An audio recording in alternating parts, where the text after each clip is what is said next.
বন্ধুরা, যাদের এই গরমে ঘামাচির সমস্যা আছে তো তাদের জন্য আজকের এই ভিডিওটা। এই গরমে কম বেশি প্রায় লোকেরই কিন্তু ঘামাচির সমস্যা দেখা যায়। ছোট থেকে বড় প্রায় লোকই কিন্তু ঘামাচির সমস্যায় ভুগে থাকেন।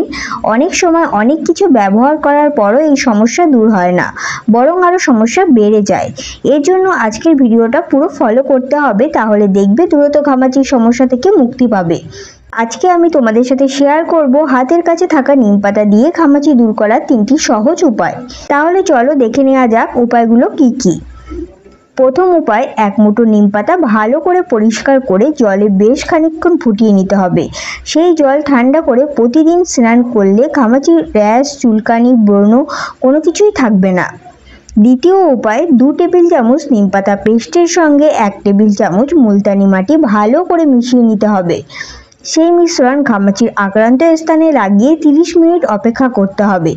এইভাবে যদি প্রতিদিন করো তাহলে দেখবে খুব সহজেই ঘামাচি দূর হয়ে যাবে। দ্বিতীয় উপায়, নিম পাতার রসের সঙ্গে গোলাপ জল ভালো করে মিশিয়ে সেই মিশ্রণটি তুলোর বলের সাহায্যে ঘামাচির ওপরে লাগাতে পারো।